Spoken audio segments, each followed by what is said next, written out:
I just basically want to outline my platform, let you know what a youth from this area is focusing on with regard to the issues that we need to deal with in the next 10 to 15 years for Canada. But also, and more importantly, I want to hopefully engage in sort of a mutual discussion around municipal needs in a federal partnership.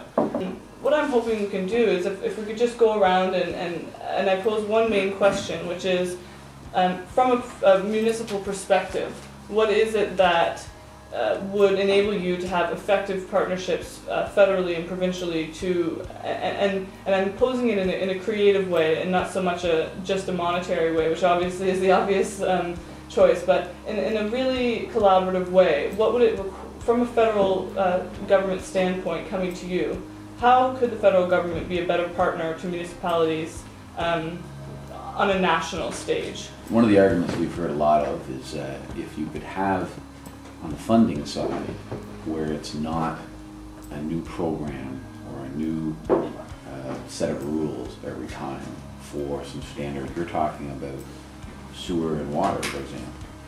And every government shifts, every year it shifts, so there's different rules, different policies, different application processes. So one of the common arguments that comes up is, if it's that important, why isn't there some sort of a standing process? There are political positions that get in the way between a provincial government and the federal government, between and among provinces. If there was a way of allowing the federal government to initiate programs nationally for municipal infrastructure, that would go a long way to providing a possible sustainable program that we can count on year over year. We're competing against each other with our projects. We're expending resources to apply for the funding. We have to get to a stage, in many cases, where we've got engineering plans and submit those plans to the federal government and provinces to compete for limited dollars. If there was sustainable funding that was based on population and it came out annually without a need for competition, we'd be able to use our resources more effectively. I've seen a lot of great ideas sort of get to our table. I'm not sure my colleagues would agree with me, and then we hit that roadblock that there's a provincial impediment or a federal impediment.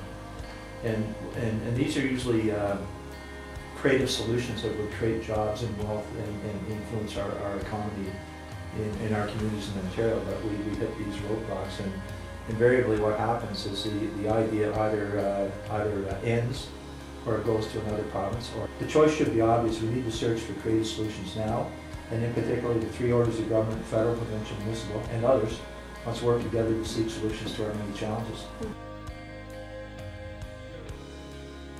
I was wondering if we could first just talk about your experiences working in politics. You've been a provincial politician for over 25 years now, and have gained a lot of experiences dealing with municipalities and dealing with the federal government and within the province. And I was just wondering what are the main challenges dealing with different levels of government, and what are the main factors that make projects and cooperation most successful? Well, that's a big question. I think, you know, there's a whole mix, a variety of things really that enter into the picture. Personalities, you know, if you're getting along with a counterpart, whether it's the municipal or federal level or even on the provincial level. And as a minister, I've dealt with, you know, through federal, provincial, and territorial meetings, getting along with the other ministers, especially the federal minister in many respects, changing portfolios all the time too. That's another weakness in our government, because you don't have this longevity. Too frequently you see ministers changing after a year or two.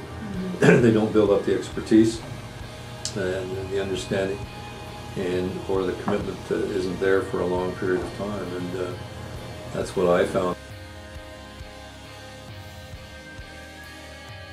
By investing in infrastructure and roads, and in our case we have significant sewage treatment issues in Leeds and Granville. These are things they may not be directly seen as creating jobs, but without that sewage capacity and ability to look after wastewater, then often that can stop us from getting the economic development and the jobs that we need. So infrastructure investment is very important to ensure that we keep our jobs here, because it's such an important part of our quality of life here, to ensure that our jobs would be